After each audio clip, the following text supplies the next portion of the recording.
Yeah, and it's pretty amazing. And it, on one hand, it really speaks to the amount that developers are needed. Yeah, absolutely. And particularly look at how many entrepreneurs that we have in the room. Yes, not all of you will necessarily need a developer, but a lot of you will. When all is said and done, if you're not one yourself. So email me when yeah. you need talent. We'll help you get our students. Shameless. There's the shameless plug. That was it. Yeah. So yeah, now that we know a little bit about Lighthouse Labs, so now bearing in mind that when I met Charlyne, if I recall correctly, you pretty much only had Vancouver. You guys were looking at Toronto and Calgary at that point, if I remember right, but it wasn't officially open yet. So obviously it's changed a lot in a short amount of time, and so hopefully it's a little bit fresh in your memory. I know you're off on maternity for a little bit, but you were still active. It was like 3 months. Let's not kid ourselves. So, you know, in what you were just saying, you mentioned that there's a law, you know, in company culture, just as you're growing, there's these inflection points where you have to say, like, okay, it's time to make some decisions. Yeah. And I also heard that it's very important to do these documents, like the job roles. And I think also it's important to talk about setting expectations. Yes. I think the big key there, and something we've learned through the course, obviously, is, you know, a lot of what we want to do as entrepreneurs is try to save as much time and energy as we can and be efficient, because there's only so much time and capital to go around. And what's interesting is when Philip was here, he talked about very much the same thing. They've had the same challenge recently at Randmoola. Hootsuite went through it, you know, very clearly about 2 or 3 years ago. Do you have an example? I know you said that a lot of people within Lighthouse Labs have kind of grown into new roles, but do you have a scenario at Lighthouse where maybe someone didn't fit in their role anymore? And you don't have to name names, but can you speak to how that conversation might have gone? Absolutely. Yeah, for sure. So Lighthouse Labs is very transparent, and it's from our founders. So as an HR person, I like to be transparent, but it really comes from the top. So you have to commit to being transparent. Transparency will always, I say, is the better way to go. It's scary, sometimes like, oh, but it's always a better way to go. So a really recent example on my team is, so I, it was kind of a cool career path. So this girl, I'll use her name, Chandler, just for ease, and she's totally comfortable with this story. So she came to us, and I was hiring a person to work under. I was getting out of the day-to-day. I was going to be managing and doing other things. So I was hiring a person. And she came to me in the interview process, and this girl, Carmen, came to me in the interview process, and they were both very good. Chandler was a little bit more junior. So I hired Carmen. And then basically our admissions team was looking for someone. So career services is all about connecting the students to employers and kind of knowing about the interview process. Admissions is all about interviewing people. So right away I was like, I met this girl, I almost hired her. She'd gone through the whole interview process. I think she'd be great. The admissions was a little bit more junior, let's hire her. So she was basically off, she had one meeting, was offered the job. So she started in admissions. She was going to school to be in HR, and I knew she wanted to do HR. So she had always kind of talked to me. We'd go for coffees and talk about HR. I'd give her a little bit of HR work if I could, but I'm an HR girl in Toronto. And career services, Carmen was going to move to Toronto. Position over there, Carmen going to Toronto, bigger market. And I said, Chandler, do you want the career services job? I think this job will be better for you to get you into HR than admissions, because now she's working with employers and students and kind of more like an agency. So I was like, I feel like this is a better experience for you to eventually be HR, and I manage HR and I manage career services. So when it comes to your time, I can give you projects. When you're in admissions, you're someone else's manager. I can't get your time the same way. So she was like, yep. So she took the job. And basically, she didn't like the job. She was good at it, she just didn't enjoy it. She worked really hard, and it just wasn't the right job for her, and it was really clear. And so she kind of had said, she's like, do you see any possibilities of HR at Lighthouse Labs? And I was like, okay, I'm like, I don't know yet. And so I was just really honest with her. I'm like, I don't know. And so I knew that's what she wanted. I knew that she was in a job and she was doing a great job, but I knew she didn't love the job. And I knew that her goal was HR. So I got to the point, this is this past year, it's 2018, and we were planning for 2019. And I was looking at my HR team and looking at money and our growth. Do I need a second HR person? You know, do they have to? We have 2 locations, so you start thinking about, okay, well, should both HR people be in Vancouver? Like, I probably need, even if my HR girl in Toronto leaves, which she might have at one point, I kind of need someone in Toronto. I don't know if it's the right decision. I have 2 HR people in Vancouver and no one in Toronto since I have an office there now. And so essentially I called her up and kind of said, hey, listen, I wanted to touch base with you. I've done my planning for 2019. I don't see an HR role in the foreseeable future. I know that's what you want to do. I also know that this job isn't what you want to do. Because she was honest with me too. So when you have a good relationship and there's trust, you can have this conversation. And it was so much better because I just said, listen, like, you don't want this job. I don't have what you want. So you're just continuously being unhappy, and she's working hard and doing a good job. She's a good worker, but it's not what she wants to do. So I said, okay, let's talk about you starting to look for something else. And I basically gave her 4 months notice. And I said, listen, on the back end, so what I had to do to plan, before I had this conversation, I had to be prepared for her to say, I quit. I had to be prepared for her to be mad and quit. Or I had to be prepared for her to, the next day, tell me she had a job. So when I say I'm giving her 4 months to find a new job, I need to be prepared that she can leave the next day for 4 months. And I was. I had a whole plan. Before I had this conversation with her, Carmen, my girl in Toronto, she was in Vancouver for Christmas with her family. Her and I met. We had a whole day where we planned out and said, if Chandler leaves day 1, how do we get through this? If Chandler leaves month 4, what do we do? When do we start recruiting for a new person? All these things. We had to run through all those scenarios before I had the conversation with Chandler. So going in that conversation, I had a plan, I was very confident, and I was prepared for whatever decision she made. So she said, okay, and then, she was upset and definitely checked in, and I was like, don't make a decision now, let's talk on Monday. And then basically she found a job in the first week, but it was good because she could be honest. She could say, I have a job interview to go to. Okay, great. And then also when she's telling me she has a 3rd job interview to go to with the same company, I can kind of start preparing for myself. So that transparency is so wonderful. And she did. She left. It was like, she had a job within 3 weeks. I tried to get her to give me a month's notice. Her other employer pushed back, but she was honest with me about that. So I had her basically for like a month and a bit after I had that job. So pretty worst case scenario. I didn't have a new person. We hadn't posted yet because if I find that new person, I can't push her out of the role. I gave her 4 months, so I can't recruit right away. It's a whole thing. But I was ready for it. So I was like, okay, great. I'm so happy for you. She got a job at Bench doing HR. She's super happy. I just talked to her last week. And so it was a very honest conversation. I took the risk, and she took a risk too, because at the end of the day, 4 months and she doesn't have a job anymore. Like, that was clear. I can't keep you, if I have a new person waiting, I can't keep you longer than 4 months. So that was that transparency.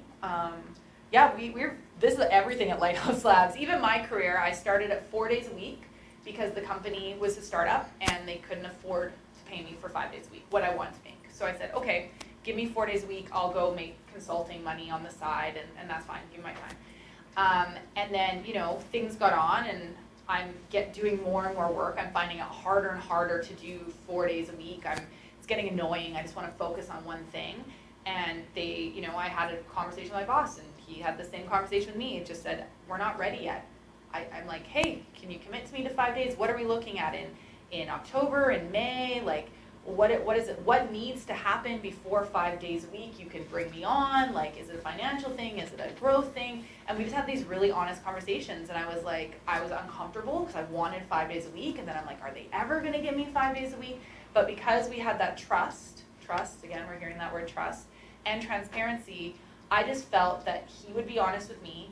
And he also knew that I was a more senior person. So he knew that I might go look somewhere else. And he told me, he said, listen, I can't give you 5 days a week today. We can look in, and I think they said originally January, and then I got pushed to May, so I'm like, And then he said, but please be honest with me, if you get another offer, or if you get to the point that you can't commit to us anymore, let me know.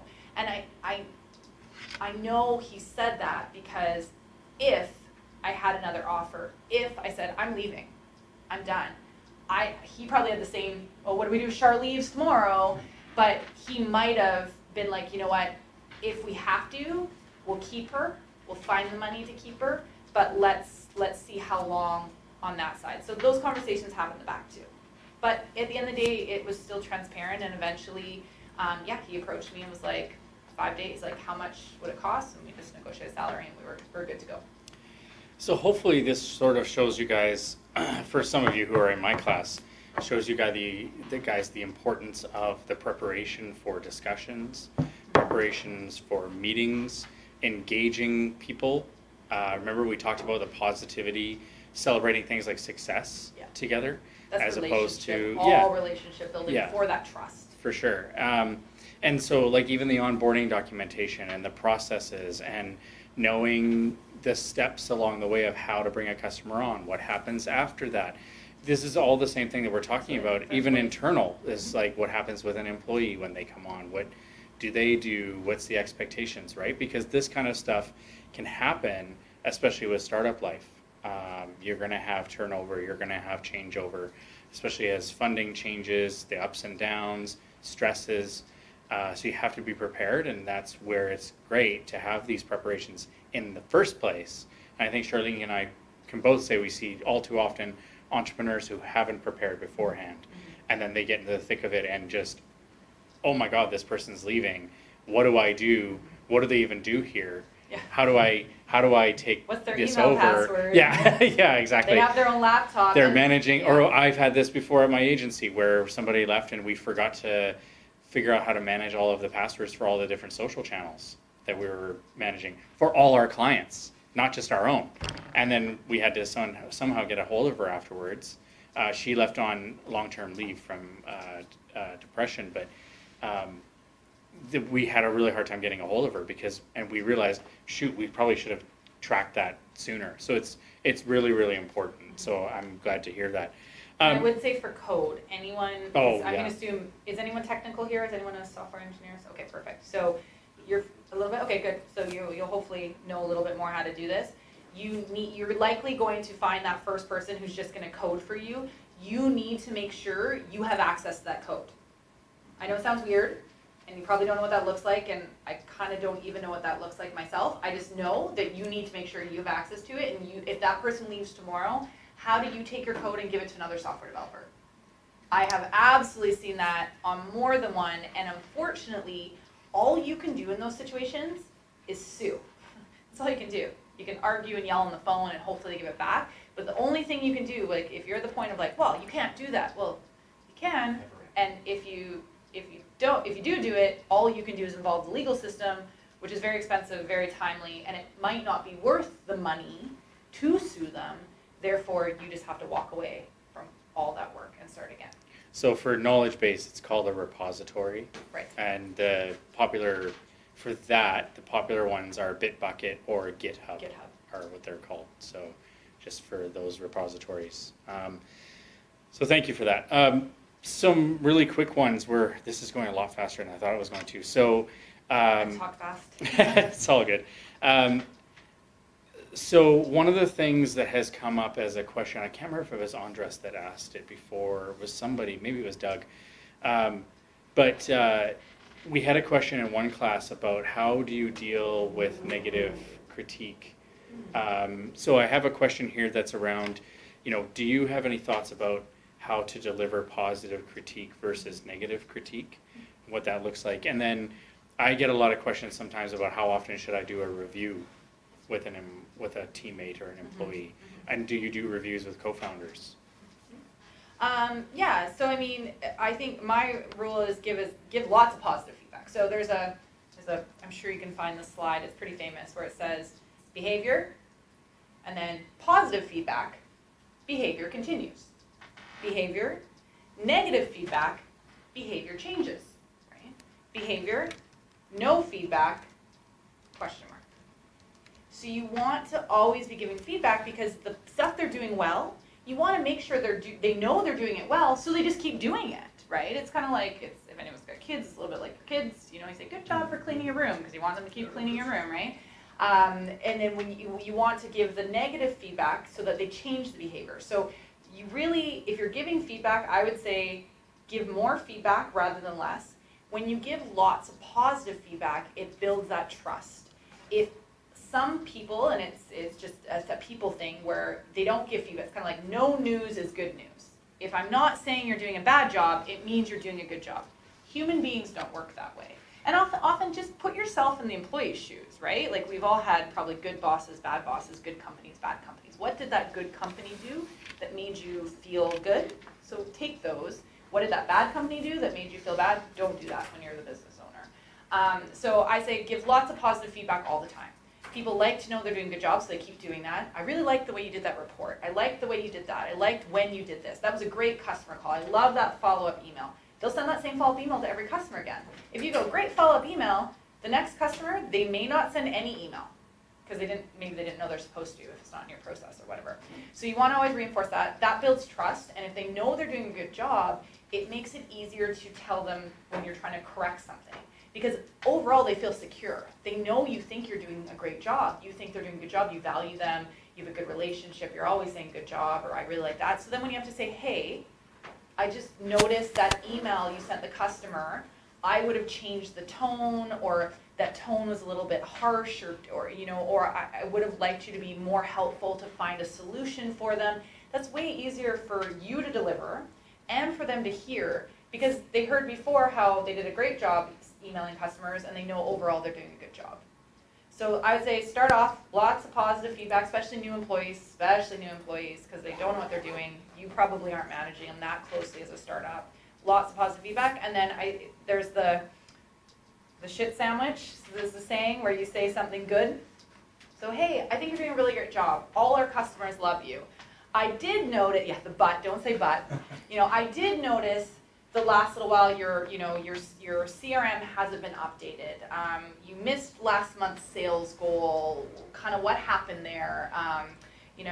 Your last email, I would have liked you to be a little bit friendlier or been a little bit more helpful. So you tell them the problem, but I don't think it's a big deal, and I know this is fixable or whatever the case may be, and I look forward to seeing your sales presentation next week because you always do such a good job with sales presentations. I don't know. We call it the sandwich. So good, something to improve. Let them know it's not a big deal. Things can be fixed unless it's a big deal, and that's a different kind of conversation. But that feedback. And then something nice so they leave kind of going, oh yeah, I'm still doing a good job. Because we get embarrassing, right? I hate reviews. Like my boss, he loves giving feedback. I hate it. I hate getting it. It makes me embarrassed. The good stuff makes me embarrassed. The bad stuff makes me feel bad. Everyone hates it. So just do your best to put yourself in their shoes and deliver it kindly. What did Waymar say yesterday? It was it's a big, big, big, big, big problem, but it's not huge. It's really big. Yeah, it's really big. It's also, not huge. Also, It's make great. sure a big thing, and this is just like working with people, it is every day is a new day. So if they bombed the presentation, right, and maybe they were drinking the night before, they're hungover, they bombed it, the client is not giving you their money, and you're like, want to strangle this person. You talk to them, they say, hey, you know what, I know I screwed up, sometimes they do, and then you're like, awesome, don't let it happen again, period. But then the next day, things are fine. That next presentation, you working with adults, especially if there's trust, you shouldn't have to be like, don't go out drinking tomorrow night because we have a big presentation. You might be able to say that in a comic way if you are a funny person who has a good relationship with someone, but for the most part, it should be the next day. They should get the right to prove that they've learned their lesson. Now, if they do it again, then you're having a very different conversation. You're having a HR conversation of like, and then you say, this cannot happen again. If this happens again, you're fired. You don't say those words, but email me and I'll tell you how to say that nicer in a legal way. And bearing in mind that, as Charlyne mentioned, in startup life, a lot of times we're going to end up hiring juniors. Yeah. So they're going to be people with not as much experience in the real world or experience in companies, experience in startups, and the speed at which we move in startup life. We've talked through the course about how fast things have to move, that you can't sit around and take minutes all the time and do meeting summaries afterwards. No offense to that, but it's just sometimes we don't have time, right, in a startup. So, it's when you're dealing with those juniors, that's even more reason to set expectations, have those constant conversations, transparency, tell them what's going on, what they're doing well, celebrate successes, because then they're going to be more encouraged to keep doing a good job at what they're doing and doing well, but then you can work with them on the things that they aren't. and that's an expectation, especially if you're hiring juniors or interns. You're going to have to spend time with them and get them there. But hopefully, the key is you can get them to a point where they are amazing and do amazing work and all that. There's not to trump the conversation, but a friend of mine named Daniel, who owns restaurants here in Vancouver called Tap and Barrel, he has a great saying, which his CFO fights him all the time about training internally and helping their employees improve and become better. And his CFO always says, well, what if they leave? And Daniel's phrase is, but what if they stay? Yeah. So think about how amazing they can become and the benefit of they're going to want to stay because you're helping them improve and become better, and they can grow into bigger roles and better roles and so on and so forth. So the last question that I wanted to get to before we open it up for Q&A, because I'm aware of your time, is, we hear a lot of things, and there's a lot of celebritization around entrepreneurship, and we see, obviously here in Vancouver and tech shows, let's call it, the perceived company culture of we all have to have the foosball at the office. Right. We have to have, ping pong tables and company culture. From the outside looking in, for a lot of people, sometimes it looks like it's just all drinking beer, partying, having fun, and playing foosball and ping pong. Can you maybe share, obviously it's not that, so can you share what company, in your definition even, what company culture actually means? Oh, geez. I know that's a big question. Okay, that's a big question. I think what your company culture is, it's kind of like, it's just the rules you all live by and the rules you play by. And I think there's actually a definition somewhere out there in an HR group, and it's like something about like the behavioral norms that guide your everyday, or something like that is like the actual definition of company culture. So, I would say the company culture isn't that the foosball table is there. The company culture is that every day at noon people go play foosball. The company culture isn't that there's a beer fridge. The company culture is that every Friday at 4 p.m. everyone gets together for a beer. So people get hung up on those like objects, those really, the company culture is so intangible. A bad example of bad company culture, or company culture that might not work for you, is the company culture is people show up anytime between 8 a.m. and 9:30, and there's not a start time. That might work for your company. That's just culture. Culture is neutral. It's not good or bad. It's just what happens at the company. So if that doesn't work for your company, you have to change that company culture. If you have a company culture where it's like, hey, show up whenever, it doesn't matter, that's fine. So examples, like another thing is like meetings. Do you have a very organized meeting company? Are all your meetings organized? Or is it a complete free-for-all? Do people over-talk? Is there someone who talks all the time? That's culture. That's the stuff that what culture is. It's just how it is. It's not good or bad. A good company culture is just because the people like that way of working. So open office space, collaborative, loud, people can be funny, maybe they're not professional, so they swear, or they wear shorts and t-shirts to work. That's all culture. And then for some people, that's like, yeah, that's the culture I want to work in. But other people would be like, I want to work in a cult, like people are wearing shorts and sandals to work. Like some people aren't, it's true, some people aren't like that. Some people are more traditional, or they don't like that everyone's sitting beside each other on couches. I want to work at a desk and like, don't talk to me, I'm trying to get work done. Like it's too loud here. Like, so just because the culture, what works for one person doesn't necessarily work for another person in a culture. So what works for your business? And hire people that work in your culture. We have a culture that's super disruptive. We're struggling because we have so much collaboration. People love each other. We're all social, and I'm the worst. I'm very loud and disruptive. I know it. We have to people have to work from home to get work done. So now we have this culture where it's like we have a great time when we're all together, but how do we make sure that we're all together so there's still all the great things about having a team that likes each other with a team that can still get work done, and how do we balance that with process? But also then we hire people. I would, in the interview process, I talk to people about what's your ideal environment. If someone tells me they need focus time, they need a quiet workspace, you're not going to enjoy our culture. If you're like, these are people, they have to be my second family because, you spend more time at work than you are with your real family, then it's like, okay, our culture, how do you feel about open office environment? Do you need focus time to work? So culture's a reality. It's not good or bad. And it serves your business, or it doesn't, And so those things that work well, encourage them, and the things that don't work well, you have to change them. I just made that up, and I'm actually really impressed with that answer. Such a big topic. Luckily, it's recorded, yes. so. I need you to send me that. I'm going to write a blog post about that one. And I think that you need to be careful about the culture, because if you decide to create one culture and this culture is not feeling properly in your company, Yeah. when you try to change, it's really hard. And just like we give the example is sometimes you need the more senior person and the junior person kind of has to go. Culture's like that. And we had that at Lighthouse Labs, especially culture at the beginning is like everyone they're working 12 hours a day, they're drinking because it's like work hard, play hard, and they were just friends. And that's what all those people like to do. And we fast forward 5 years, we're coming up to being business 5 years. There's 2 of us that have kids. There's 3 people that don't drink. We have a Muslim woman in Toronto, so drinking and kind of even being around that is she's uncomfortable with that. So all of a sudden we've had to look at ourselves and go, well, what does the drinking really serve? Is it the beer fridge, or is it that we're all getting together?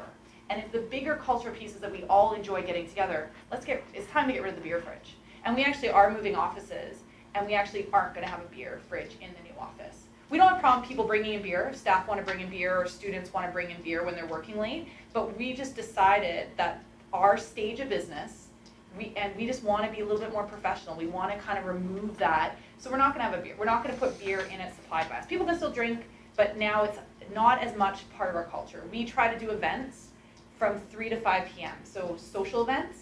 We do a lot of happy hours, which is drinking, but we try to go places where there's food or there's options for non-alcoholic drinks. We do them from 3 to 5 p.m. because like I can't ever go. I have a kid. I got to be back in Burnaby by 5 to pick up my kids. So that way it's more inclusive to people. And some people just don't want to hang out with their coworkers after work. They like them just fine, but they have their own life and they don't want to go camping on the weekend, or they don't want to go on a boat cruise for 7 hours stuck on a boat with everyone you work with. Like you get to the point where you have more people, you're going to get a mixed group of people, and so you got to kind of shift. But that's a very good point about that.